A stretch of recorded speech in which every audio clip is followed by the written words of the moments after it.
Bom, gente, então, boa tarde a todos e a todas que estão aqui presentes no nosso dia aqui de sexta-feira. Como vocês já sabem, toda sexta-feira a gente tenta trazer um debate, uma conversa aqui sobre algum tema que vocês mesmos, os alunos, escolheram, né? E hoje, nessa sexta-feira, nós estaremos falando um pouquinho sobre o racismo.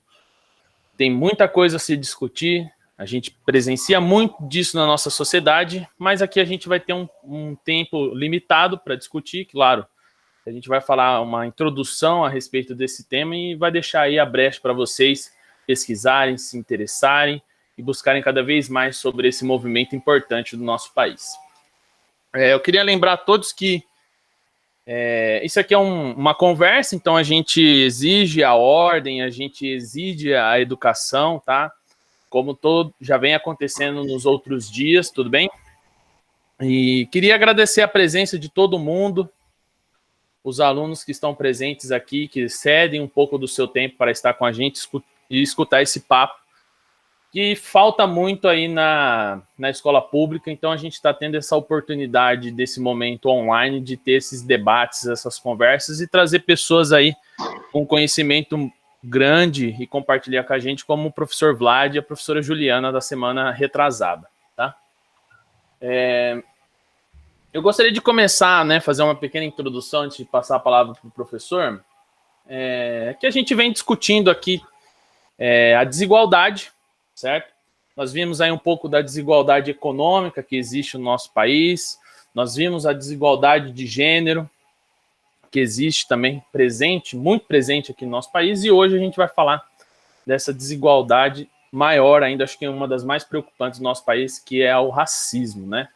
E eu acredito que, apesar de a gente entender a diferença do pobre e do rico, do homem e da mulher, quando a gente coloca tudo isso que a gente falou agora, quando a gente coloca no negro, né?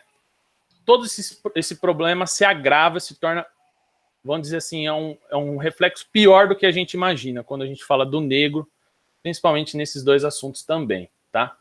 E eu gostaria de começar falando também, como eu sempre falo, de alguns artistas aqui, né? Artistas não, perdão, pessoal da literatura, né, da nossa literatura portuguesa. O professor vai ficar à vontade depois para acrescentar ou corrigir alguma coisa que eu falei de errado, por favor. Então nós temos aqui personagens importantes da nossa literatura que falam um pouquinho sobre essa luta, né? Nós temos aí o grande Machado de Assis, que eu acho que é um dos principais escritores da nossa literatura. Nós também temos aqui o Cruz e Souza, que também era um negro escritor. Lima Barreto. Nós temos a Carolina de Jesus, que eu estava lendo, estou terminando de ler um livro que ela escreveu, que é o Quarto de Despejo. Eu tenho ele aqui na versão digital, então qualquer aluno que tiver interesse em saber sobre esse livro é muito interessante, muito bom, tá? Que traz uma realidade da vida do negro, pobre, que mora na favela, como que é a vida dele lá, as situações que ele passa no seu dia a dia. Muito bom mesmo. Então eu tenho aqui a versão digital. Quem tiver interesse, pode chamar eu, depois eu passo para vocês, tá? Eu pesquisei aqui também a Maria Firmino dos Reis, que escreveu um livro muito icônico, que é chamado de Úrsula, no ano de 1859, que ela era uma professora negra, acho que, eu não sei se ela era a primeira, ou foi uma das primeiras professoras concursadas lá na região Nordeste e negra, tá? Então ela é uma personagem muito importante na luta também desse movimento. E uma coisa um pouco mais atual, né, que eu trouxe para vocês é o ator Lázaro Ramos, que ele escreveu um livro também, Na Minha Pele, que ele fala um pouco das histórias dele, como ele passou por esses problemas do racismo, do preconceito, até o empoderamento que ele teve, né, que eu até escutei umas palavras do professor Vlad um tempo atrás, que o Mr. Brown, acho que era aquela minissérie dele, que traz essa ideia do empoderamento do negro na sociedade branca e como é visto. É muito interessante, o professor depois pode até comentar com a gente, tá? E a gente sabe que o Brasil foi um dos últimos países a abolir a escravidão, e depois a gente depois que acabou a escravidão, a gente tem o período da República, né? Que, né, o pessoal costuma dizer que o fim da escravidão gerou o movimento que deu início à República no Brasil. E aí a gente tem, nesse meio tempo, né, do período da República, uma ideia de, vamos dizer assim, de tornar a nossa sociedade, que era majoritariamente negra, certo? Em uma sociedade mais branca, tá? Nós temos aí personagens como o João Batista Lacerda, que ele era um médico que trouxe essa ideia da vinda de brancos europeus para o Brasil para transformar a nossa sociedade mais branca, trazer essa branquitude, vamos dizer assim, para o nosso país. Ele dizia até que em 100 anos, depois dessas vindas dos europeus para cá, a nossa sociedade brasileira ela ia se tornar totalmente branca, né? Que a gente sabe que não é uma realidade atual nossa. Eu quero pedir desculpa, eu não sei se vocês estão ouvindo, mas tem um cara cortando a árvore aqui, e isso não estava acontecendo, foi só começar a gravar que ele está cortando a árvore bem agora. Bom, e com essa ideia, né, que teve no período da República Brasileira, ela se estruturou na nossa sociedade e com o passar dos anos ela veio se representando de várias formas e de diversas maneiras, tá? Até no ano de 2010, se eu não me engano, 2011, teve um grande problema na mídia brasileira, que inclusive vou mostrar para vocês aqui agora, que foi uma questão de tornar Machado de Assis uma pessoa branca, né? Isso já vinha acontecendo na nossa sociedade, porque o Machado de Assis é um grande escritor da nossa sociedade, reconhecido no mundo inteiro, e o Brasil não entendia que ele tinha que ser negro, então eles queriam sempre trazer essa questão que o Machado de Assis era uma pessoa branca. Por incrível que pareça, é isso que acontecia. E aí, em 2011, eu quero mostrar para vocês aqui um comercial da Caixa Econômica Federal, que ela usou, ficou aí algumas semanas, até que teve uma repercussão muito grande e tiraram do ar, refizeram o comercial. Vou passar aqui rapidinho, 2 minutinhos o vídeo.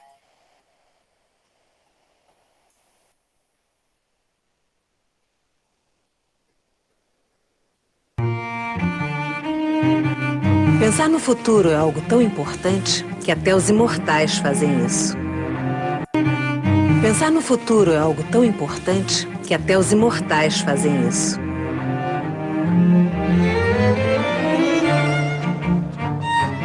Conhecido como o bruxo do Cosme Velho, Machado de Assis foi o fundador e o primeiro presidente da Academia Brasileira de Letras.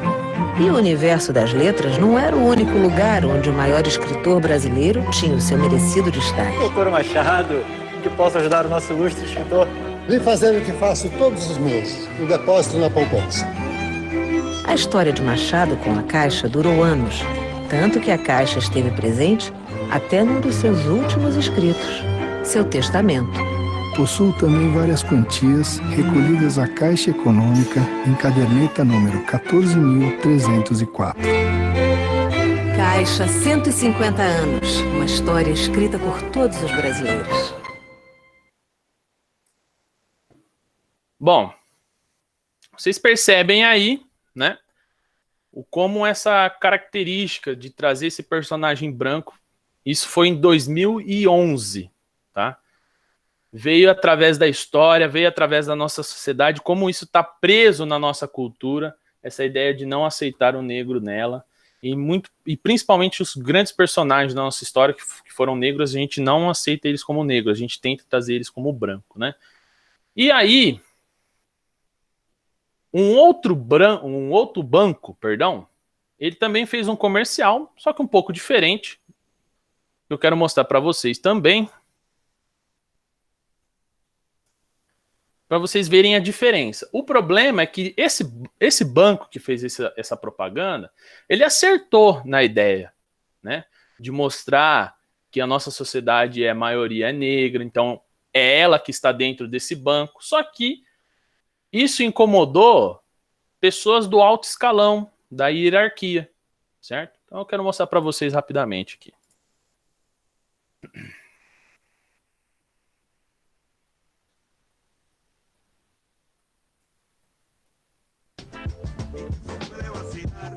Oito anos depois, num Brasil muito diferente daquele de 2011, o comercial de banco público, que é polêmico, é esse aqui, que é do Banco do Brasil. Eu teria muita dificuldade em entender o que nessa peça aqui é digno de alguma rejeição. Quer abrir uma conta no BB? Baixe o app, digite seus dados, capricha na selfie. Faz cara de quem não paga a tarifa mensal nem a anuidade do cartão. Mas o fato é que esse comercial foi rejeitado pelo próprio presidente da República. Ninguém sabe exatamente por quê. Tudo que ele disse foi que a propaganda não fazia a linha dele. Bem, quem é que indica, quem indica e nomeia o presidente do Banco do Brasil? Sou eu? Não preciso falar mais nada então. A linha mudou. A massa quer o quê? Respeito à família. Ninguém quer perseguir minoria nenhuma. E nós não queremos que dinheiro público seja usado dessa maneira. Não é a minha linha. Não é, vocês sabem que não é a minha linha. Vocês sabem que não é a minha linha. Okay? Olha, por exemplo, meus ministros. Bom, então esse comercial incomodou muita gente, como vocês puderam perceber, e acabou sendo tirado, ficou pouco tempo na televisão e depois retiraram esse comercial do ar, tá? Então a gente percebe que hoje em dia a nossa sociedade, ela é sim preconceituosa, ela é sim racista de diferentes níveis. E lembra que eu falei para vocês, a desigualdade também não é só racista, mas também tem a de gênero com as mulheres e assim por diante, tá? Então o nosso país, por incrível que pareça, ele é um país extremamente preconceituoso, desigual, tá? E eu já venho falando isso para vocês há muitas aulas, muitas aulas. E a gente precisa enxergar isso, por mais que no meio onde a gente vive, com as pessoas que nós vivemos, isso não é transparente para a gente, mas está lá, a gente só não está enxergando, tá? Eu acho que o maior problema de tudo é enxergar que ele está lá, tá? Mas como a gente vive numa sociedade que é preconceituosa, a gente acaba tendo essa visão, a gente não enxerga, tá? É como a gente pensa que é como se fosse uma coisa normal e não é, tá? E eu queria só terminar minha fala, que o tempo é curto, pegando o significado da palavra negro no dicionário. Há algum tempo atrás, hoje mudou o significado do dicionário do negro, mas não muito, ainda continua de uma forma muito racista, né? No caso, a palavra negro, lá em 2008, foi o que eu pesquisei aqui, palavra negro no dicionário. De cor preta, né? O quinto item trazia a seguinte definição de negro: sujo, encardido, maldito ou sinistro, perverso ou nefando. Quer dizer, o próprio dicionário da nossa fala, da nossa língua portuguesa, traz a palavra negro como uma forma preconceituosa, como uma coisa ruim, né? Até que a gente usa a palavra denegrir também é uma palavra racista, a gente viu isso semana passada. Então, o racismo, ele está na nossa estrutura, que é onde o professor Vlad vai falar para vocês agora. Que o racismo, ele não está só no outro, mas ele está na estrutura, ele está na sociedade, ele está na cultura, ele está no nosso dia a dia. É isso que eu queria trazer uma introdução para vocês. Estou meio ansioso, desculpa aí se eu falei alguma coisa errada. Professor Vlad, se apresente. Eu quero agradecer a atenção e o tempo do senhor aqui com a gente. Fique à vontade. Muito obrigado. Parabéns aí pela sua fala. Falou muito bem. Concordo com tudo que você falou. E eu gostaria de fazer... Posso colocar a apresentação aqui? Posso abrir ela? Pode, fica à vontade. Então tá bom. Bom, galera, vou fazer uma rápida apresentação aqui. Primeiro, é um prazer estar aqui com vocês. Meu nome é Vladimir, eu sou professor. Trabalhei com o Guilherme no colegião. Trabalhei 8 anos em Cataduba. tenho um carinho muito grande pela cidade. Hoje as minhas aulas são aqui em São José do Rio Preto. Eu trabalho na rede particular, mas eu venho desempenhando uma série de atividades como essa nas escolas públicas e junto aos movimentos sociais. Eu escrevi 2 livros, estou com um 3º pronto aqui, que é a minha tese de doutorado, que basicamente é sobre isso que o Guilherme está falando. Inclusive, se vocês tiverem interesse no meu primeiro livro, é esse aqui, o X de Malcolm e a questão racial norte-americana. Você pode adquirir gratuitamente, fazendo um download. Vou até passar o link aqui, quem quiser, em que eu estudei a questão do racismo nos Estados Unidos, tá? Como que o racismo se desenvolveu lá naquele país. Tá? Isso aqui foi a minha dissertação de mestrado pela Unesp, foi publicado pela editora da Unesp. Primeiro, eu queria deixar bem evidente uma coisa para vocês, antes de começar a minha fala, é que eu, como branco, como homem e como branco, eu sou uma pessoa privilegiada ao longo da história.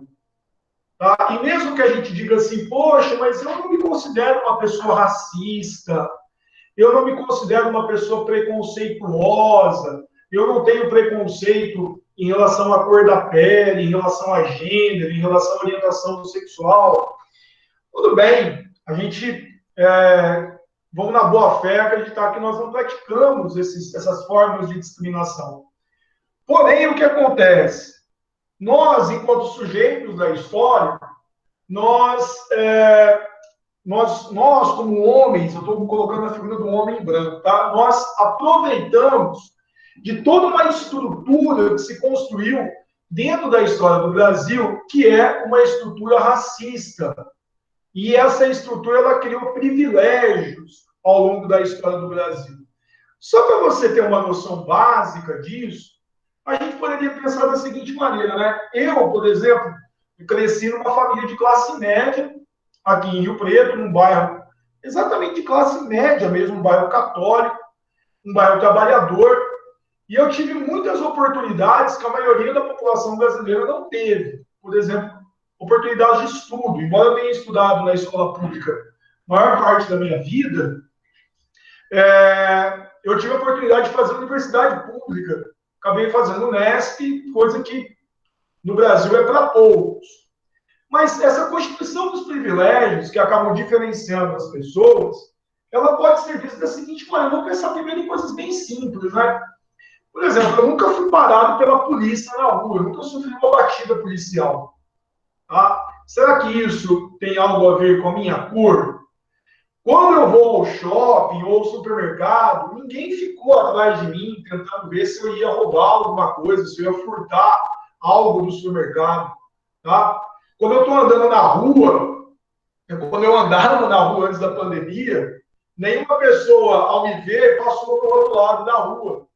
Tá? Eu estou colocando coisas simples que, infelizmente, acabam mostrando muito bem o panorama racial do Brasil. Tá? Porque esses problemas, essas formas de discriminação, elas atingem principalmente a população negra. Eu não deixei de conseguir uma vaga num emprego por causa da cor da minha pele. Tá? Muito pelo contrário, né? Infelizmente, a cor da pele branca era um fator de diferenciação dentro do Brasil. Só que o ponto que a gente deve analisar, e eu estou muito convencido disso, a minha tese de doutorado, que eu vou defender, eu terminei ela e eu faço a defesa no mês que vem, em agosto, se chama primeiro como tragédia, segundo como farsa, né? Escravidão e abolição no Brasil. E aí vem a questão, né? Esse é um título de um livro muito conhecido, que é o livro do Marx, que se chama primeiro como tragédia, segundo como farsa, que é sobre o 18 de Brumário de Luiz Bonaparte. Eu queria que vocês pensassem o porquê que o racismo existe, galera. Por que será que existe o racismo? Tá? Depois vou passar uma indicação aqui, se vocês tiverem interesse de leitura. Tá? No final, vocês dão uma olhada nisso aqui. Por que existe o racismo? Para Para vocês entenderem, olha a definição aqui, ó. Racismo, ele parte de uma superioridade, de uma tese de superioridade biológica, cultural e moral de uma suposta raça, né, ou um grupo social. Então, acreditar no racismo é acreditar que nós somos divididos em raças, tá? E essas raças começam a se afirmar como superiores, umas em relação às outras, né? A gente vai criar uma hierarquia na humanidade, tá, em raças. Só que a gente sabe muito bem, principalmente depois da base de estudos do Darwin, que raça só existe uma. Tá? Nós somos de uma mesma espécie, a espécie humana.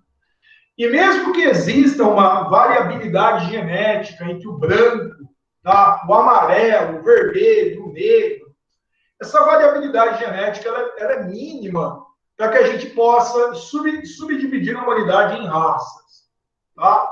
Então, o que é mais utilizado é que nós somos divididos de maneira étnica, só que essa divisão ela só é uma questão de fenótipo, né? Só é uma questão de aparência, tá? E não uma questão de gene. O gene não vai te dar nenhuma superioridade em relação a uma outra pessoa. É até muito engraçado isso, porque se a gente fizer uma leitura da minha genética, como da leitura da genética do Guilherme, estou pensando em homens que são brancos, caucasianos, nós vamos encontrar muitos genes que não são caucasianos, ou seja, são africanos, são nativos aqui da América, né? Os indígenas, ou então aborígenes lá da Austrália, enfim. Então, o que vai acontecer? Quando eu acabo acreditando que existe uma diferenciação racial, eu vou dizer o porquê que as pessoas podem acreditar nisso, nós vamos desenvolvendo preconceitos, tá? Ou seja, uma pré-compreensão da realidade. Então, eu começo a acreditar, por exemplo, que uma pessoa que é negra, ela é inferior, uma pessoa que é negra, ela é marginal, ela é bandido, tá? Ou então eu poderia fazer esse preconceito não de ordem de cor da pele, mas de ordem de gênero, ou então de ordem de orientação sexual, e aí por diante.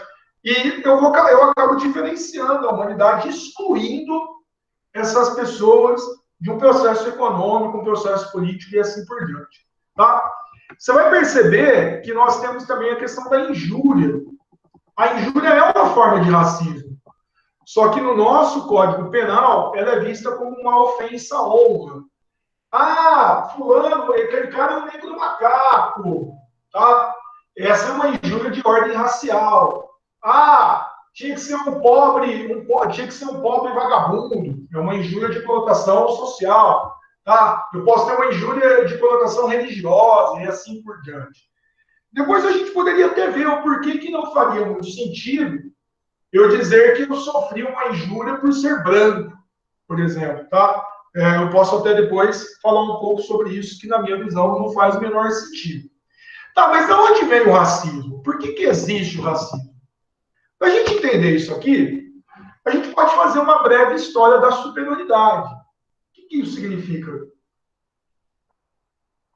Que ao longo da história da humanidade, se a gente pensar aí, o Guilherme como professor de história já ensinou isso para vocês, se a gente olhar para o passado, desde lá dos egípcios, tá, passando pelos gregos, pelos romanos na antiguidade, depois entrando na Idade Média, dentro da Europa, nós sempre tivemos um grupo dominante, tá, que passou a ter uma série de discriminações em relação àqueles grupos que eram dominados. Então, a gente pode dizer que nessa história de superioridade sempre houve uma superioridade ou por caráter de religião, ou por origem, né, pelo local que você vive, e então pela cor da pele. Quem que mais sofreu com isso na história? Bom, os judeus, que sofrem até hoje, os africanos, que também sofrem, cristãos chegaram a sofrer, é verdade, tá? Os bizantinos e os muçulmanos. Tá, mas aí vem a questão. Da onde vem o racismo? Se vocês conhecem um pouquinho da filosofia do Marx, e a abordagem que eu faço é uma abordagem pela teoria do Marx e do Engels, e depois os intérpretes que nós tivemos na teoria marxista, Nós vivemos dentro de uma estrutura que é material. Sempre que a gente fala em estrutura, dentro da linguagem marxista, ela se refere à estrutura econômica, a base material da sociedade. Tá? Então, por exemplo, nós vivemos uma estrutura material que ela é capitalista. Só que no passado, nós tivemos uma estrutura material que era feudal. Ou então, lá na antiguidade, nós tivemos uma estrutura material que foi escravista. Então, imagina, quando eu tenho uma estrutura material que ela é dividida em classes antagônicas, ou seja, uma classe que possui e uma classe que não possui, o que isso acaba provocando? Então, se eu tenho, por exemplo, um senhor de escravos, um senhor feudal, ou então um burguês, essas pessoas, ao dominarem a sociedade a partir da propriedade privada, a partir da detenção dos meios de produção, essas relações materiais que são desiguais, elas projetam na consciência ideias. Quer dizer que aquilo que eu penso, a forma como eu vou agir numa sociedade, ela não é proveniente de uma religião, ela não é proveniente de um Deus, ela não é proveniente de um espírito. A forma como eu penso, a forma como eu vou agir na sociedade, tá? Ela é proveniente das relações materiais. Na visão marxista, não foi Deus quem criou o homem, não foi uma ideia espiritual que criou o homem, foi o homem que criou os espíritos, o homem criou Deus, o homem criou todas as ideias. Não existe uma ideia fora da realidade material. Tá? Veja que você tem todo o direito de acreditar em coisas diferentes, não tem problema algum. Eu estou aqui simplesmente para mostrar para vocês conclusões que eu alcancei a partir dos meus estudos de base científica e filosófica. Então, o que vai acontecer? Se eu vivo numa sociedade que é materialmente desigual, eu vou projetar na minha consciência também ideias de superioridade, ideias que justifiquem que aquele grupo em que eu estou, ele é naturalmente superior ao grupo que é dominado. Então, por exemplo, lá na Roma Antiga, os romanos, patrícios, acreditavam que eles eram superiores àqueles que não eram romanos. Tá? E diziam que os escravizados eram bárbaros. Algo semelhante existia entre os gregos. Durante o período feudal, os senhores feudais se diziam de um sangue diferenciado àqueles que não eram nobres. Tá?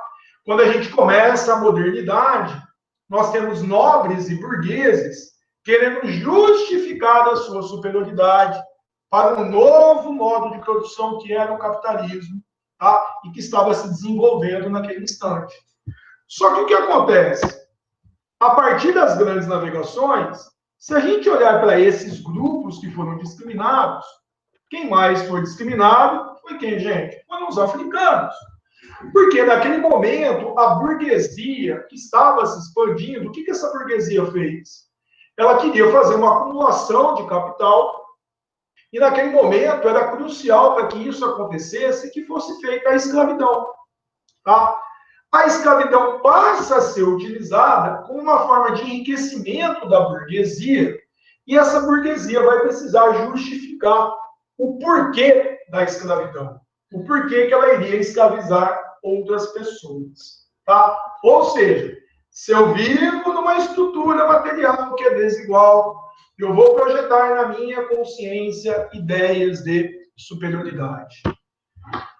E aí, naquela época, como você conhece aí da história, nós temos o quê? Nós temos as justificativas que são religiosas, como a igreja dominava e muito naquela época. A cena cultural que nós tínhamos dentro da Idade Média e começo da Idade Moderna, eles vão justificar a inferioridade dos africanos a partir de um viés que é religioso. E nós tivemos, naquela época, a maldição de Cã. Tá? Qual que era a ideia da maldição de Cã? Isso aqui, ó, se você quiser procurar, está em Gênesis capítulo 9, versículo 25. E o que nós temos em Gênesis? Que naquele episódio da Arca de Noé, quando Noé ele começa a repovoar o mundo, já acabou o dilúvio, o Noé, ele monta uma vinha na beira da praia e começa a extrair o vinho. Esse episódio é até mostrado no filme, que é uma interpretação, né, da narrativa bíblica, o filme Noé, de anos atrás. Então, o que acontece? O Noé acaba montando essa vinha, ele bebe, ele fica embriagado e ele cai bêbado e nu na beira da praia, ó, como vocês estão vendo aqui. Tá? E aí, o que nós temos na sequência? Os 3 filhos de Noé veem a situação. Cã, Sem e Jafé. O Cã, ele vendo o pai nessas condições, ele acaba debochando do pai, rindo do pai, ridicularizando, violando a privacidade do pai. É aí que os seus irmãos, Sem e Jafé, eles viram o rosto, tá, como você vê aqui, e eles vão cobrir do pai para não desonrar o pai, para não debochar, não violar a privacidade do pai. Tá? O que acontece na sequência? A narrativa bíblica para da seguinte maneira, né? Noé diz: maldito seja Canaã, servo dos servos será de seus irmãos. Aí tem, né? Canaã seria filho de Cã, então ele deveria servir aos seus irmãos. Então o Cã foi amaldiçoado, ele foi embora. Tá? E a narrativa bíblica para aqui. Então eu quero deixar claro uma coisa para vocês. A narrativa mítica, ela para nesse momento. O que veio depois são interpretações. Quais foram as interpretações que aconteceram? O Cã foi amaldiçoado, ele foi embora e ele acabou habitando as regiões da África. Tá? Quando ele chegou ali nas regiões da África, ele passou por tantas necessidades, passou por fome, que ele acabou tendo a sua pele enegrecida. Ele ficou negro. E aí é que está o ponto interessante. Quando os europeus se encontraram com os africanos, no período das grandes navegações, principalmente os africanos da África subsaariana, o que eles diziam?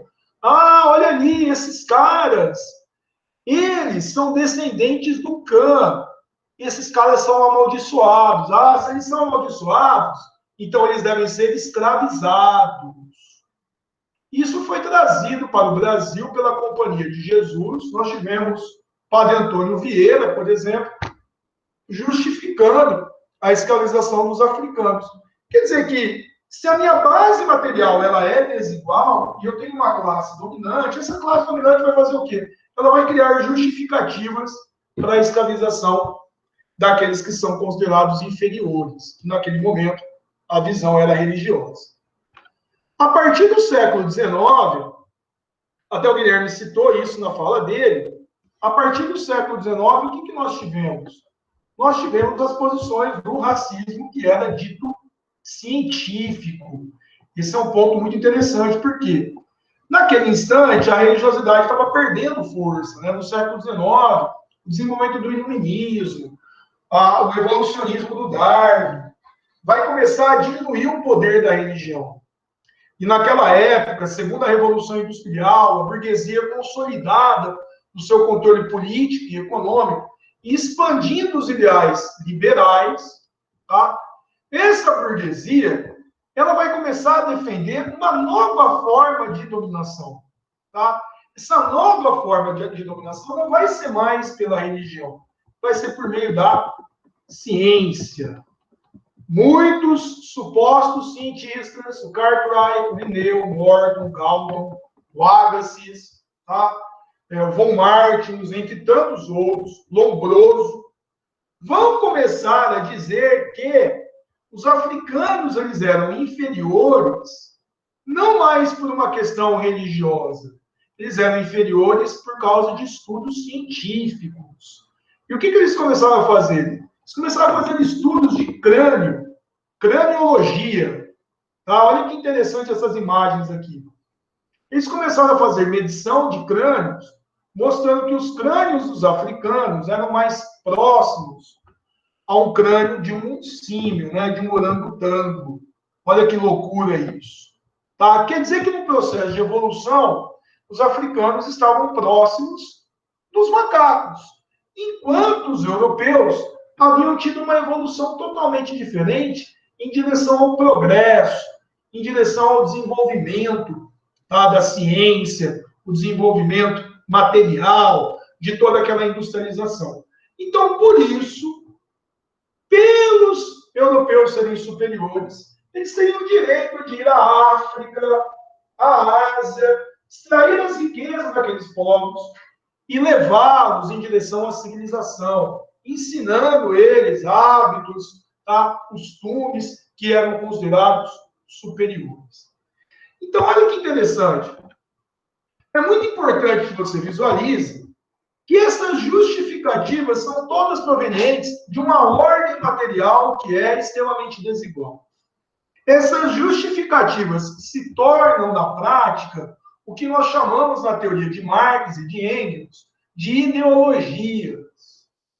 E aí é que está o ponto. A ideologia, ela funciona como uma inversão da realidade. Tá? Por que ela é uma inversão da realidade? Porque a ideologia, ela passa simplesmente a ocultar toda a realidade material. Tá? Como assim ela passa a ocultar toda a realidade material? A gente vai começar a desenvolver, aqui no Brasil, por exemplo, todo esse fenômeno da escravidão, que vocês conhecem, que vai ser a maior tragédia da história brasileira. Por que a maior tragédia? Porque nós traremos aqui para o Brasil, os números eles são um pouco diferentes, né? Mas os dados falam de 15 até 30 milhões de africanos que foram trazidos da África aqui para a América, 40% para o Brasil. Poxa, mas por que é tão discrepante, né? De 15 a 30 até o dobro? É porque a gente não tem dados das pessoas que morreram na travessia do Atlântico, tá? No tráfico negreiro. Nós não temos dados das pessoas que entraram ilegalmente aqui, não na época da ilegalidade do tráfico negreiro, mas eu me digo do navio declarar que entravam 200, mas na verdade entravam muito mais escravizados, tá? Para naturalmente pagar menos impostos. Então, o que vai acontecer? Aqui no Brasil, a gente vai ter uma violência gigantesca da escravidão. Quando essa ciência for trazida aqui para o Brasil, quando a religiosidade perder força, como o Guilherme falou, nós vamos ter um branqueamento do Brasil com uma política de eugenia. O que isso significa? Baseado nessas supostas ideias científicas, eu digo supostas porque tudo isso já foi desconstruído, tá, nas últimas décadas, essa ideia de superioridade ela é uma farsa, nós teremos uma tentativa de branquear o Brasil, como vocês viram agora mesmo com a ideia do Guilherme.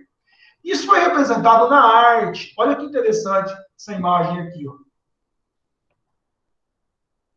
O Modesto Brocos, que foi um artista espanhol que veio para o Brasil, ele pintou essa imagem aqui, que defendia o branqueamento da população brasileira. Tá? Você está vendo aqui uma senhora negra agradecendo aos céus que a sua filha, que já é mulata, e o movimento negro abomina o termo mulata, porque ele vem de mula, que é um cruzamento racial. Não é bem visto e não é aceitável no movimento negro o termo mulata, por ela vir de mula. Só que essa pessoa aqui já é fruto de um relacionamento interracial, da miscigenação que aconteceu no Brasil. Tá? E essa moça aqui se relacionou com um imigrante que é branco. A criança que nasceu é branca. Tá? Quer dizer que você tem um processo aqui, ó, do mais escuro para o mais claro, que é uma ideia da miscigenação. Tá? E a criança, veja, ela está abençoando a avó dela. Veja que a avó está agradecendo aos céus pela criança ter nascido branca. Por quê? A criança tendo nascido branca, isso revela o quê? Revela que a maldição de Cã acabou. A imagem se chama a redenção de Cã. Ô, Vlad, posso falar um negocinho? Pode ir. Esse movimento que a criança faz parece aquele símbolo, né? Aquele dos quadros de Jesus Cristo, o mesmo movimento que ele faz com a mão. Exato. Ela está perdoando. Da Vinci coloca isso. Tá aparecendo assim, ó. Tá, é uma bênção. Tá? Ou seja, acabou a maldição. Então, quer dizer que aqui, olha que absurdo isso. Eles acreditavam que o aspecto miscigenatório ia fazer uma limpeza dentro da negritude brasileira, tornando a população cada vez mais branca, tá? Como o Guilherme havia dito. E daí, a gente vai ter uma abolição no Brasil nesse contexto. Só que eu defendo, na minha tese, de que a abolição foi uma verdadeira farsa. Por que a abolição foi uma farsa? Porque olha só que loucura isso, né? Naquele momento que nós estamos realizando a abolição, a lei do 13 de maio de 1888, ela simplesmente tem 2 artigos, declarava extinta a escravidão. E naquele momento acreditava-se que, pelo ato da princesa Isabel, nós teríamos um processo de igualdade entre brancos e negros. O Brasil tinha, naquele momento, um pouco mais de 700 mil escravizados. E é aqui que a gente vai perceber a noção de ideologia do Marx. Por quê? Começamos a criar na consciência, tá, no plano das ideias, a noção de que brancos e negros eram iguais, que a escravidão havia superado todo esse processo, que era um processo, digamos, racista. Só que o que eu posso dizer sobre isso a partir da leitura do Marx? Como que eu posso acreditar que brancos e negros seriam iguais se, com o fim da escravidão, o negro deixou de ser escravizado, ele passou a ser o quê? Ele passou a ser uma mão de obra barata nas fazendas e nas cidades. Então, quer dizer que o direito, dentro de uma sociedade que era capitalista e burguesa, esse direito não iria acabar com o problema da superioridade do dia para a noite. Por quê? Porque os meios de produção, as terras, as fábricas que estavam nascendo no Brasil naquela época, continuavam nas mãos de quem? Continuavam nas mãos da população branca. Quer dizer que o negro saiu de uma condição de escravidão e passou para uma condição de operário, ou nem isso, ficando à margem da sociedade. Quer dizer que, naquele instante, vai surgir na minha ideia, pô, são todos iguais, a escravidão acabou, agora é só o negro se esforçar que ele consegue crescer. Só que essa noção de ideologia é uma noção equivocada, ela é uma inversão da realidade, porque a realidade está dividida entre aqueles que possuem a propriedade e aqueles que não possuem. Então, o que vai acontecer? Começa a ser fortalecida no Brasil uma ideia que a gente vai chamar de democracia racial. Brancos e negros são iguais, vai surgir uma sociedade integrada, uma sociedade que não possui preconceito, não divide as pessoas. Tá? Quem que começou a denunciar isso? Como o Guilherme falou, o primeiro grande nome da literatura que denunciou que a abolição era uma farsa foi o Lima Barreto. Tá? Se tiverem interesse, Clara dos Anjos e Recordações do Escrivão Isaías Caminha, são 2 leituras interessantes para mostrar que a vida do negro, depois da abolição, ela não teve mudanças significativas. Eles saíram das senzalas, no caso do Rio de Janeiro, e foram morar onde, galera? Foram morar nas favelas. Você já deve ter visto isso. Nós tivemos ali a revolta da vacina, o processo de favelização no Rio de Janeiro. Então, olha que coisa maluca, né? Eu estou saindo da senzala e indo para a favela, ou a favela no morro, ou Curtiço, no centro. Então, o negro saiu do nada e foi para lugar nenhum. E começou a ser fortalecida a ideia no Brasil de que era uma democracia racial, que ele conseguiria crescer por meio do próprio trabalho, por meio do esforço. Mas como que isso seria possível se os meios de produção eram controlados pela elite brasileira? Tá? Ou seja, pelos donos de terras e pelos industriais. Daí, na década de 30, o Gilberto Freire vai escrever Casagrande e Senzala, e ele vai pegar toda essa base de discussão que nós tivemos e vai dizer que o Brasil ele era uma sociedade muito diferente dos Estados Unidos. Enquanto nos Estados Unidos surgiram leis que eram racistas e impediam a população negra de crescer, de ser livre, O Brasil, pela miscigenação que ele passou, o Brasil foi um país em que, apesar da violência da escravidão, o que pairou aqui foi uma confraternização entre os povos, tá? Brancos, negros, índios, tá? Nós tivemos problemas de violência por causa da escravidão, mas aqui a miscigenação foi tão forte que ela acabou neutralizando todas essas grandes diferenças. Então, o Brasil era uma democracia racial. O Gilberto Freire não fala esse termo no livro, mas ele começa a fortalecer isso e depois ele concorda que nós viveríamos numa democracia racial. Tá? Uma democracia racial com problemas, mas muito superior ao que aconteceria nos Estados Unidos, por exemplo. Tá? E poderia pensar também na África do Sul. Então tá aí, a relação entre o senhor e a escravizada, apesar da violência, ela teria criado uma sociedade mestiça, uma sociedade híbrida, que aceitaria a ascensão de negros e de índios. Eu preciso já deixar bem evidente para vocês que essa noção do Gilberto Freire ela é totalmente falsa. E ela, mais uma vez, funciona como ideologia. Ela tentou esconder toda a violência, o estupro que acabou acontecendo no Brasil na relação entre senhores e escravizadas, sejam essas escravizadas indígenas ou principalmente as africanas. Tá? Daí vem um ponto interessante. O Guilherme falou da Carolina Maria, né? Como é que eu posso dizer que o Brasil era uma democracia racial naquela época, se ali nos anos 50, a Carolina Maria de Jesus, que foi uma escritora, a Carolina Maria de Jesus, que morava na favela, ela vai mostrar que a condição de vida material da população negra, ela era muito semelhante à da escravidão.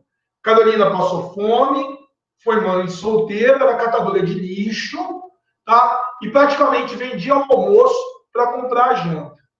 Então, como é que eu posso acreditar que o Brasil era uma democracia racial com esses relatos dela aqui, ó? Eu ando tão preocupada que ainda não contemplei os jardins da cidade. Eu não consegui armazenar para viver, resolvi armazenar paciência. O Brasil precisa ser dirigido por uma pessoa que já passou fome. Fome também é professora. Parece que vinha ao mundo predestinada a catar. Só não cato lá felicidade. Tá? Ou seja, galera, essa ideia de democracia racial, ela existe até hoje. A gente ouve, por exemplo, pessoas do governo, inclusive da Fundação Palmares, tá? Uma fundação que luta pela diminuição do racismo. O presidente da Fundação Palmares, que é negro, diz que não existe racismo. As pessoas que fazem parte do governo federal dizem que não existe racismo no Brasil, que o Brasil vive uma grande democracia racial. E aí a gente começa a olhar os dados do IBGE. Eu peguei o censo de 2010, tá? Hoje o número já é um pouco maior. No Brasil, a maior parte da população se declara como preta ou parda, tá? Preto ou pardo é uma declaração de ser negro, tá? O pardo é a mistura entre o branco e o negro, tá? Mas preto e pardo é considerado negro. Então, no IBGE 2010, eles já eram, olha só, 50,7% da população. Hoje, eles são em torno de 55% da população, tá? Quanto mais ao norte e nordeste do Brasil, maior a concentração de população negra. Quanto mais ao sul do Brasil, menor a concentração. Isso por uma questão histórica, tá, do desenvolvimento da escravidão e da economia agrária no Brasil. Agora, olha isso. Como é que eu posso dizer que a gente vive numa democracia racial? Se veja, ó, longevidade. Tá? Fica bem atento aos dados aqui, ó, que o mais claro é o branco, o mais escuro aqui é o negro. Então, ó, o IDH, em 2000 ele era maior para o branco, em 2010 ele continua sendo maior para o branco. Renda, branco ganha mais, o negro ganha menos. Esperança de vida ao nascer, olha lá, população branca, população negra. Mortalidade até os 5 anos, branco e negro. Expectativa de anos de estudo. Quem mais estuda? Branco e depois o negro. Analfabetismo. Quem é mais analfabeto? Negro e o branco. Tá? Então aí você vê que democracia racial é essa, tá? Quem ganha mais? Olha lá, o branco ganha mais do que o dobro. Quem tem banheiro e água encanada em maior quantidade? O branco. Então quem mais mora em periferia? O negro. Quem está mais presente no ensino superior? O branco. Tá? Quem mais completou ensino fundamental? O branco. Extremamente pobres. Quais são? Os negros são principalmente. Tá? Olha lá, os negros representam apenas 20% dos brasileiros que ganham mais de 10 salários mínimos. Quem tem sido a maior vítima da Covid-19? População negra e bairros mais pobres. É só você ver o caso de São Paulo, onde a epidemia tem se alastrado mais. São os bairros mais pobres. Você vai lá no extremo sul de São Paulo, tá? No extremo leste de São Paulo. Você olha lá nos estados mais pobres do Brasil, os estados do Nordeste, do Norte, como a pandemia tem avançado. Então, a democracia racial ela é um mito. A democracia racial ela é uma ideologia no sentido marxista.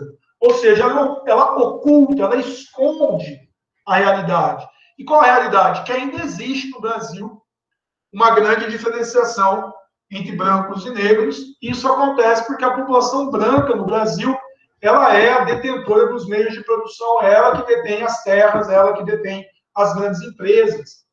Ah, mas eu conheço uma pessoa que é negra, que é rica, tem o Joaquim Barbosa, que foi ministro do Supremo, tá? Tem lá o tal do Hélio Bolsonaro, que é deputado. Existem pessoas negras na elite, eu não tenho a menor dúvida, mas elas são em minoria. A maioria da população está onde? Está na base da pirâmide. Tá? Ela está na base da pirâmide. Mas, professor, como que poderia ter sido diferente? Poderia ter sido diferente se tivesse acontecido uma reforma agrária. Tá? Se tivesse sido feita uma indenização a todos os escravizados, repartindo as terras do Brasil. Quase que não existe terra nesse país, né? Se nós tivéssemos criado, de fato, uma democracia em que as decisões fossem tomadas pela população e não por um pequeno grupo de pessoas. A democracia no Brasil é recente. Tá? E a gente já percebeu que votar a cada 2 anos parece que não está resolvendo muita coisa. Eu teria que dar maior participação para a população para a decisão das coisas. Então, o que acontece? Na história do Brasil, nós não tivemos nenhuma grande ruptura na sua estrutura econômica. Ao longo da história, todos os grandes meios de produção ficaram concentrados junto à população branca, e isso, consequentemente, foi aprofundando o racismo até hoje. Tá? Nós temos um termo aí que vem sendo utilizado, que é o termo de racismo estrutural, que é justamente essa ideia, que o racismo está na estrutura material da sociedade brasileira, e ele vai sendo levado para onde? Para a arte, para a educação, para o esporte, tá? Porque tudo vai se espelhando dentro das relações que são econômicas do Brasil. Relações materiais desiguais geram relações materiais também desiguais. Então, o racismo está no esporte, ele está na cultura, ele está na educação, ele está na saúde, e assim por diante. Beleza? Era isso que eu queria passar para vocês. Fiquem à vontade para perguntar o que vocês quiserem. Obrigado, professor. Só que eu queria falar um negócio aqui rapidinho, Vlad, aí qualquer coisa você até pode comentar sobre. Você disse, né, os meios de produção e comunicação, enfim, todos os meios estão concentrados na população branca. E aí uma coisa que eu falo muito para os alunos, né, porque que é tão difícil combater o racismo, né? Eu falo para eles olharem em volta deles. Eles estudam numa escola pública, aí eu falo para eles assim, verem quantos negros tem dentro da escola pública. Quantos professores temos negros trabalhando na escola pública? Quantos negros nós temos nos diversos setores? Esse déficit de pessoas negras tendo participação dentro da sociedade é uma coisa que dificulta o combate, não é? O que você poderia falar sobre, por favor? Então, a escola ela é uma grande representação desse racismo estrutural. Por quê? Porque como eu tenho uma sociedade que ela é dividida em classes extremamente desiguais, a educação de qualidade, assim como a saúde de qualidade, assim como o esporte de qualidade, se tornam mercadorias. Quer dizer que o que nós temos hoje é uma educação enquanto mercadoria, e quem tem condição de pagar mais acaba tendo a melhor educação. Como o Estado ele acabou tornando essa educação uma mercadoria, ele foi tornando a educação pública a pior possível para fortalecer, obviamente, os núcleos que são privados.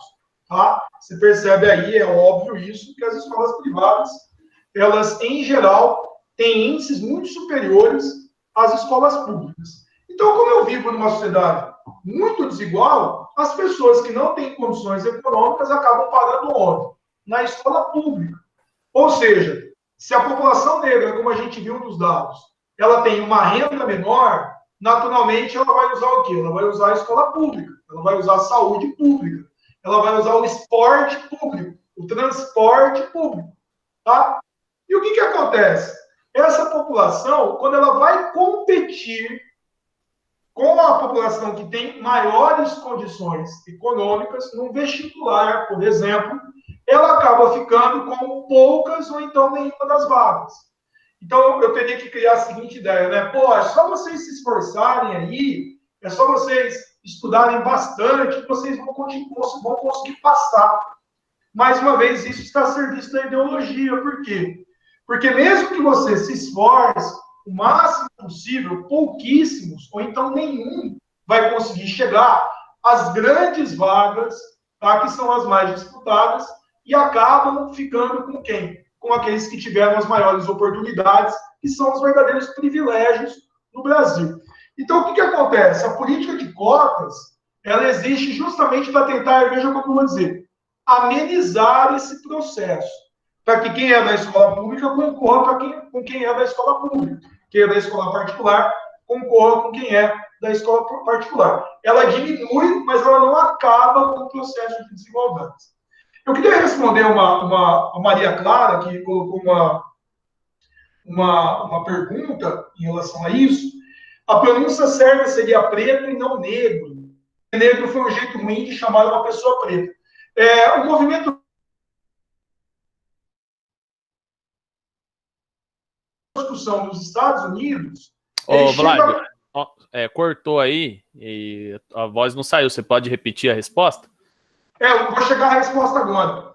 O movimento negro nos Estados Unidos prefere o termo African American, afro-americano, ou no caso, afro-brasileiro. Porque aqui no Brasil, a língua também é uma representação racista. Então, o Guilherme citou isso. Tanto o termo negro como o termo preto acabam são termos que tentam diminuir a população negra. Né? Por exemplo, a coisa nunca ficou preta do teu lado, é um termo pejorativo, é um termo racista. Isso é coisa de preto. Tá? Denegrir. Entendeu? Então, tanto preto como negro acabam sendo termos que ecoam de maneira pejorativa. Por isso que lá nos Estados Unidos, que também tem o mesmo significado, o movimento negro começou a utilizar o termo African American. Tá? Porque passou a entender que o termo black seria um termo negativo. Certo, muito bem. Pessoal, aí quem quer comentar, por favor, daquele mesmo esqueminha que a gente combinou de antes, fala eu aí no chat, que aí você pode abrir o microfone e falar, por favor. Quem aí gostaria de falar, comentar, fazer alguma pergunta pro professor Vlad, aproveita que é uma oportunidade única, hein? Ninguém gostaria? O Matheus Hernandes de Graça. Por favor, Matheus, fica à vontade. Pode abrir o microfone e falar com a gente. Professor, a única coisa que eu gostaria de saber é se o senhor aprova o uso de violência para alcançar essa igualdade ou não. Bom, primeiro que a gente tem que perguntar é o que você entende por violência? Tá, acho que me expressei um pouco mal. Eu quero dizer movimentos um pouco mais extremos, como, por exemplo, sei lá, a utilização de força. Tá, legal. Essa tua pergunta é uma pergunta que eu acho muito válida e muito interessante, e a gente deve entender ela para responder corretamente. Eu acho que só o teu microfone está ligado, só peço para você isso aí, senão aí ecoa. Matheus, eu acho que quando a gente coloca essa questão da violência dentro da discussão, eu acho que a gente tem que perguntar sempre o que é a violência. Porque quando a gente olha para esses dados que eu mostrei para vocês, eu particularmente chego à conclusão de que a maior violência que existe no Brasil é a violência da indiferença, é a violência da discriminação, é a violência da fome, é a violência da miséria. Tá? Então, a partir disso, eu acho que a gente vive numa sociedade cujas estruturas são muito violentas e elas acabam tirando as oportunidades da população que historicamente foi violentada. A população negra e a população pobre.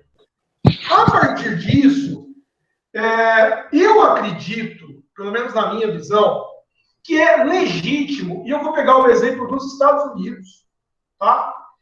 Eu acredito que é legítimo que a população negra, ou qualquer outra população que seja violentada, ela possa usar da violência enquanto resistência. E aí eu não vou chamar de violência. Eu vou usar o termo do Malcolm X, que é autodefesa.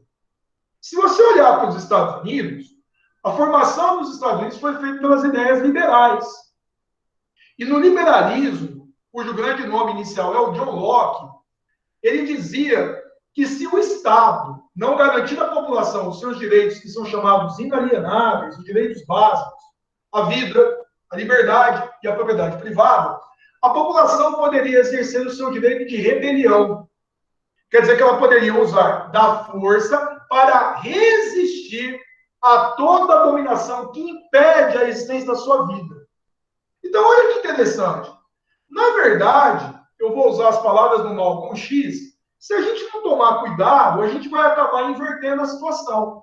A gente vai confundir o oprimido como opressor e o opressor como oprimido. Então, a população que vive numa grande violência exercida pelo Estado, exercida pela população que domina a sociedade, tá? Se essa população ela não consegue sobreviver e ela é massacrada pela ordem militar que existe no Estado, que não deixa ela sobreviver, é legítimo que ela resista e mesmo que para isso ela utilize a força. E veja, Matheus, eu estou olhando pelo ponto de vista liberal, eu não estou nem olhando pelo ponto de vista que é do Marx, que foi a abordagem que eu tive agora. Tá? Então, eu acho que é legítimo quando você utiliza como forma de defesa, que eu acho que é o que você sugeriu, que seria diferente de uma violência gratuita, sai por aí matando as pessoas, tá? Sai por aí violentando as pessoas. Isso é muito diferente da ideia de resistência, de autodefesa.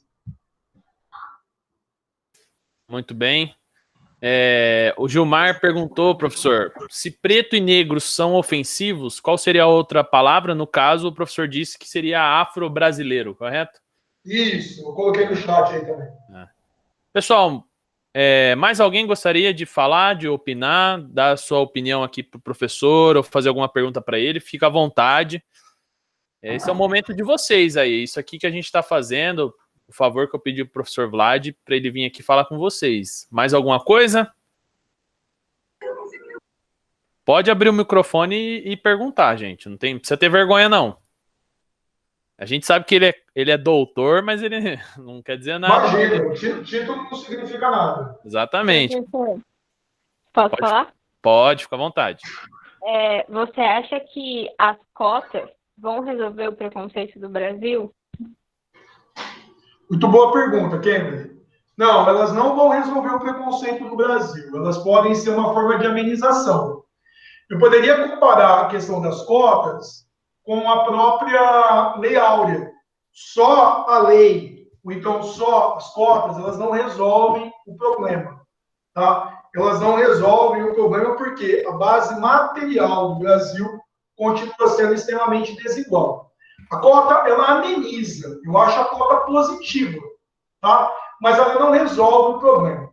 O problema, penso eu, Camille, que eu arrisco a dizer a você que ele jamais vai ser resolvido, tá? Pelo menos enquanto a gente viver dentro das relações que nós temos, ele não vai ser resolvido. Mas você poderia dizer, professor, mas então me diz uma coisa, numa sociedade socialista, por exemplo, não haveria preconceitos?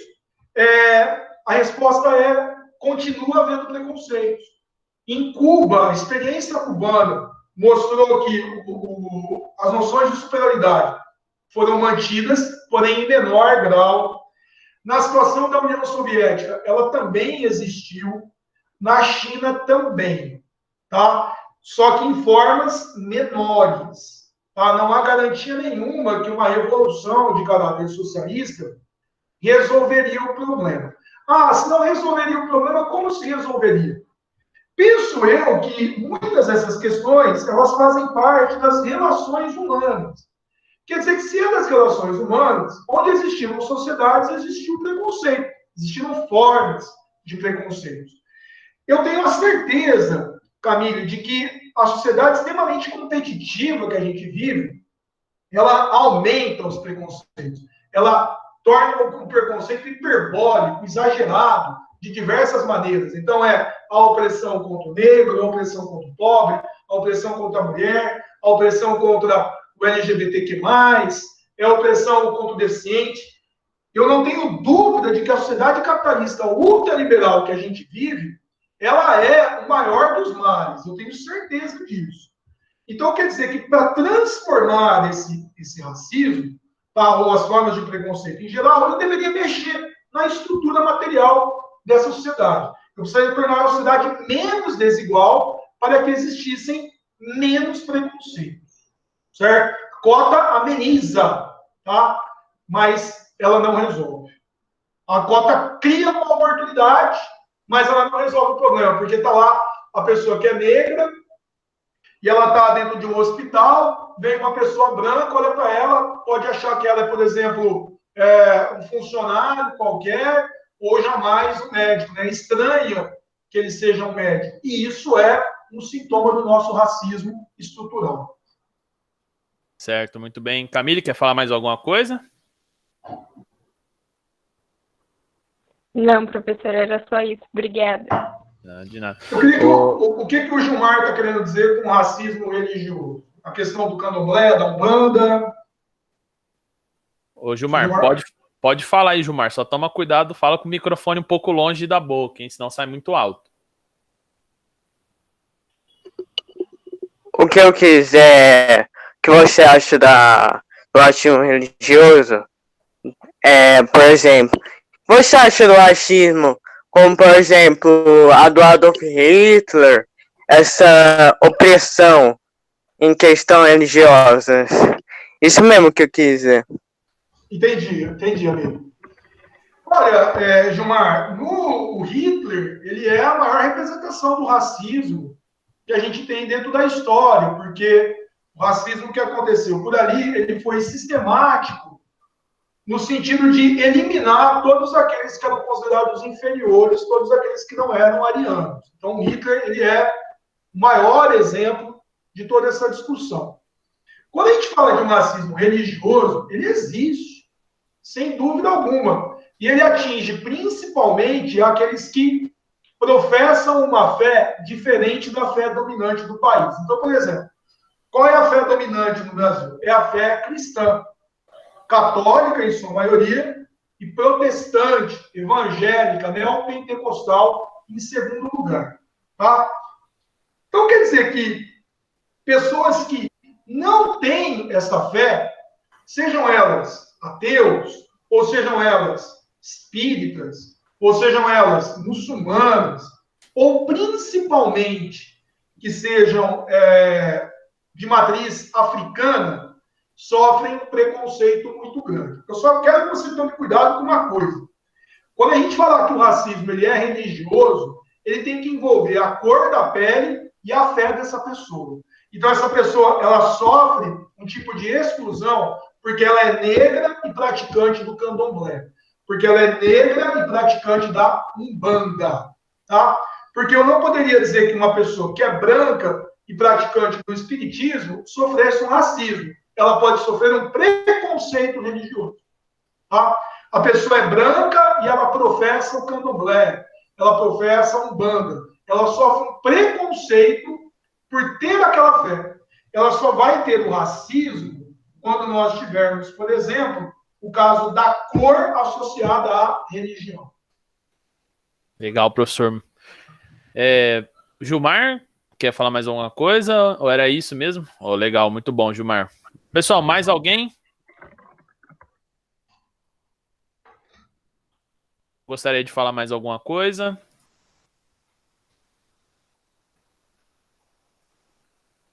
Eu de novo. Pode falar, Matheus. Fica à vontade. Outra pergunta que eu tava na cabeça, porque os dois maiores líderes no combate contra o racismo nos Estados Unidos foram Malcolm X e Martin Luther King. Qual que você acha que qual dos dois tinha a melhor visão, a melhor maneira de lidar com o racismo?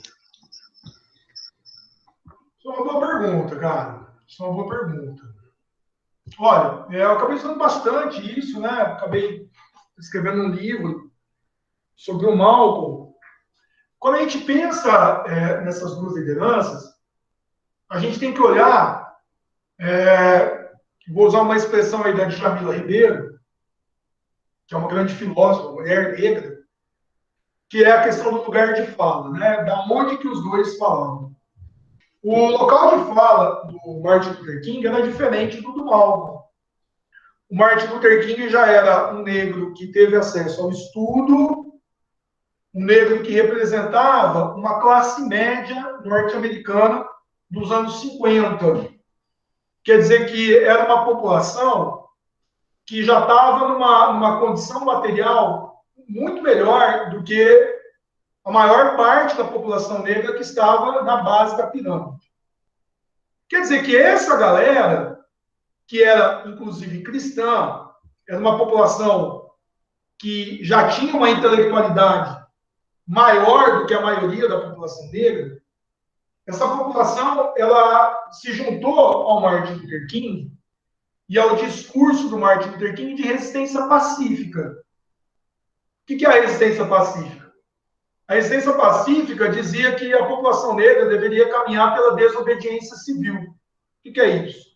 Eles conseguiriam alcançar a liberdade, uma liberdade dentro de uma ordem capitalista, ter acesso aos meios de consumo, ao ir e vir, ter direitos, tá?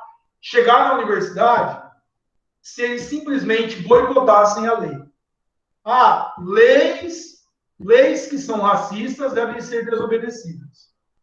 Então, Martin Luther King, seguindo pela ideia do Gandhi, lá da independência da Índia, ele defendia que a população deveria resistir, tá? Simplesmente boicotando a lei. Então, vou te dar um exemplo. A lei dizia, a população negra não pode sentar no ônibus. Então, o que a população negra vai fazer? Ela vai sentar no ônibus. A população negra não pode comer na parte do início do restaurante, na parte de frente do restaurante, melhor dizendo. Então, o que eles faziam? Eles iam lá e boicotavam a lei. O Malcolm já representava a população negra das grandes cidades. Martin Luther King desenvolveu a teoria dele ali na região do sul, em Atlanta, na Geórgia, no Mississippi, no Alabama, tá? E o que acontece? O Malcolm já vai desenvolver as teses dele lá na região do Harlem, em Nova York, uma grande metrópole, já olhando para todas as consequências de uma urbanização que foi discriminando esses negros e tornando os negros totalmente base da pirâmide, sem acesso a bens de consumo, mergulhados nas drogas, sem qualquer tipo de condição de se desenvolver.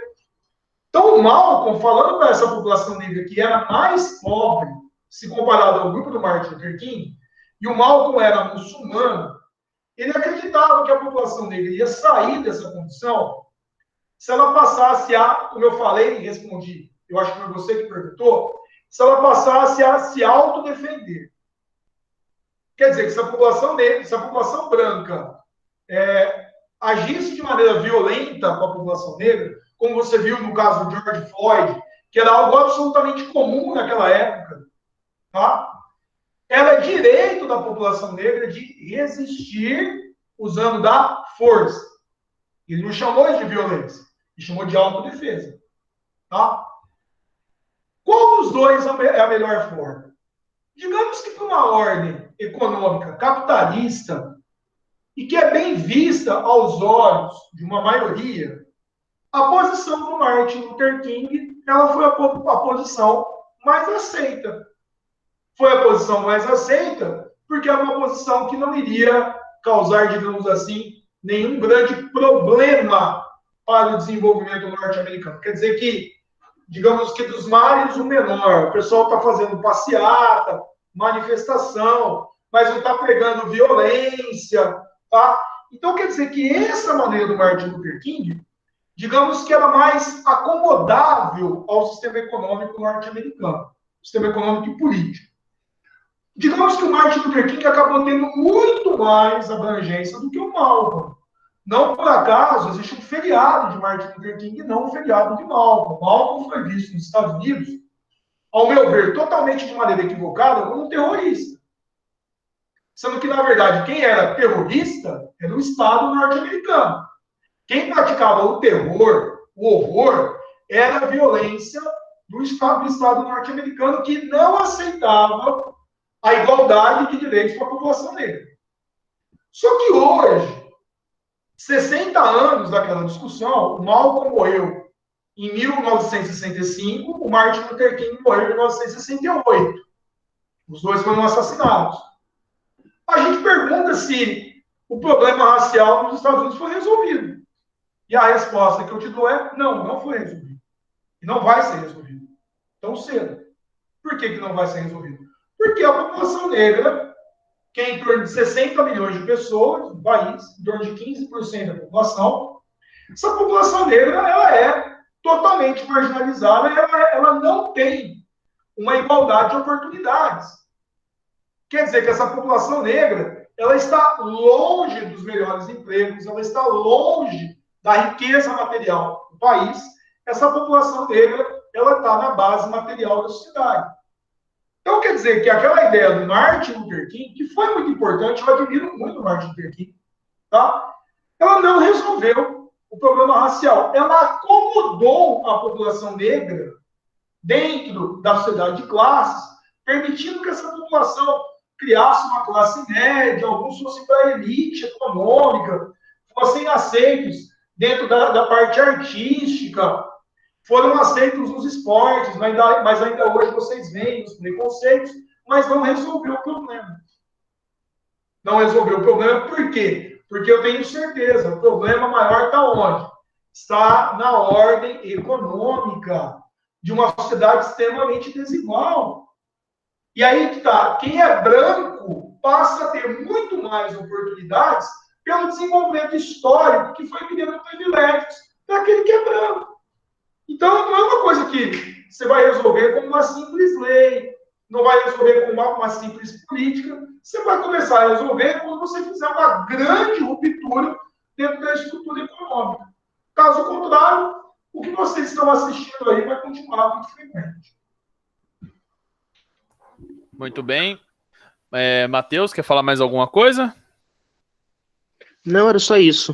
Certo, obrigado então pela sua participação. Mais alguém gostaria de falar? Senão a gente vai finalizar aqui, que a gente já ocupou muito. Eu última pergunta. Claro, fica à vontade. Como se denominava o regime de segregação? Não consigo falar. Segregação. Na África do Sul. A África do Sul é um apartheid. Apartheid.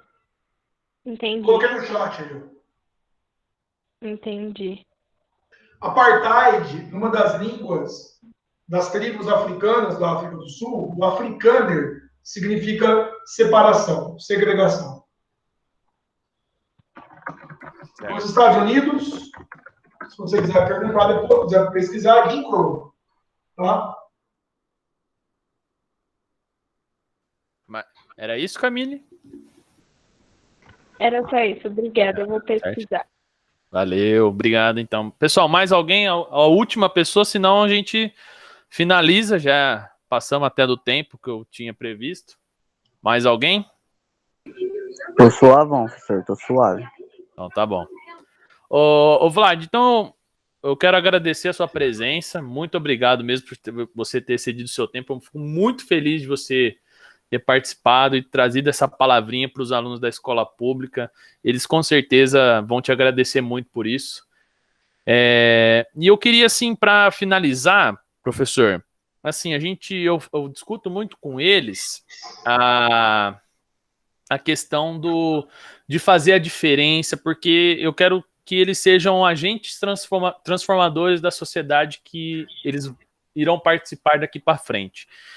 Eu queria saber se o professor teria alguma coisa, algum conselho que o professor poderia dar para eles para que eles tenham essa crença de que eles podem transformar, ou o que eles podem fazer para transformar a partir do que eles são e a participação deles na sociedade. Eu não sei se o professor entendeu. Sim, entendi sim. Olha, Guilherme, eu quero agradecer a oportunidade, estou sempre aí disponível, tá? Gosto muito desses debates, a gente tem a obrigação de... Eu tenho a obrigação de devolver à sociedade os privilégios que a história acabou concedendo para aqueles que são homens e brancos, tá? Olha, o que eu tenho a dizer é o seguinte, eu acho que nós, como quem é branco, tá, deve se desconstruir enquanto racista. Eu acho que a primeira coisa que a gente tem que assumir é que esse racismo existe e nós, como brancos, nós somos os principais responsáveis por criar o racismo. A gente tem que sempre entender isso. Nós, brancos, inventamos o racismo. Esse racismo que existe hoje, quem criou fomos nós. Então, nós temos o dever de desconstruir esse racismo. E a primeira etapa para isso é reconhecer todo o racismo que nós e os nossos antepassados, tá, utilizamos para conseguirmos crescer dentro da sociedade. Tá? Se eu, Vlad, tivesse nascido negro numa família de periferia, dificilmente eu estaria onde eu estou agora. Tá? Então, o que eu tenho que fazer? Eu tenho que reconhecer isso, eu tenho que ter uma honestidade intelectual para que, a partir desse reconhecimento, eu comece a desconstruir todo esse racismo que está dentro de mim. Seja ele por meio da língua, como a gente colocou, seja ele por meio das práticas que eu tenho no dia a dia, no bullying dentro da escola, tá? Na discriminação que acontece em todos os aspectos, no julgamento da religiosidade vista como inferior, tá? Como o Gilmar colocou, em relação às religiosidades africanas. Então, eu tenho que ter uma mudança de postura da minha parte, primeira coisa. E essa mudança é feita a partir do reconhecimento da essência do racismo.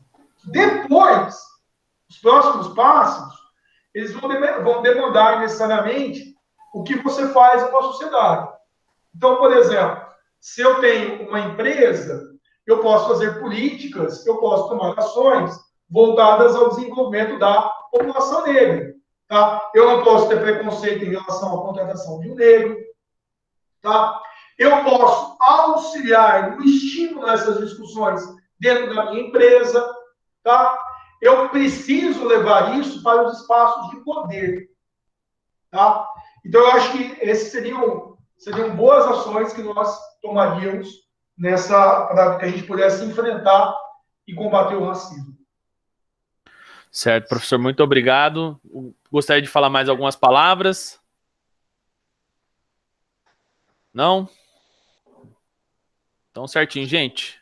Quem tiver interesse pode baixar meu livro aí, tá? Isso. Eu vou passar para eles o link na sala de aula deles lá, certinho, como é que cadastra, faz a senha para poder baixar. Eu tenho um canal no YouTube que eu acabei de criar, ele tem muitos vídeos da parte de filosofia, de sociologia, de história, tem vários programas de TV que eu participei e eu explico bastante sobre essa questão racial. Então, quem quiser, é só entrar lá no YouTube, tá? Colocar Vladimir Miguel Rodrigues, vai aparecer o meu canal lá, tá? Certo. Vocês podem seguir o meu canal, tem bastante, tá? Eu acabei de criar ele faz pouco tempo, mas tem muito conteúdo já que eu fui postando de filosofia, sociologia e história. Certo, eu passo para eles então, fica tranquilo, Vlad, lá na sala Obrigado, de aula. Guilherme, obrigado pela oportunidade, parabéns pelo seu trabalho. Que isso, muito obrigado, professor, até mais. Tchau, tchau. Gente, Grande agradecer. abraço. Valeu, Vlad. Abraço, querido. Abraço, tchau, tchau. Pessoal, agradecer então todo mundo que participou. Gente, muito obrigado, espero que tenham gostado. Foi gratificante para mim, eu ainda tô meio ansioso, assim, coração palpitando, mas faz parte. É sempre meio emocionante quando a gente consegue alguma coisa do tipo e traz esse papo, a questão do intelecto, essa forma de pensar, uma coisa diferente, uma coisa que pode mudar a nossa vida e enxergar o mundo melhor. Esse é o objetivo aqui das nossas aulas, trazer pessoas que podem trazer uma visão diferente, a gente pode enxergar o mundo melhor. E, por fim, tomar atitudes melhores e transformar o mundo. Alguém gostaria de falar alguma coisa? Bom, é isso então, gente. Muito obrigado a todos, de verdade. Eu fico muito feliz, de verdade, de vocês estarem participando. Eu espero que sexta-feira que vem mais pessoas estejam aí presentes. Muito obrigado, tenham uma boa tarde, tudo de bom para vocês.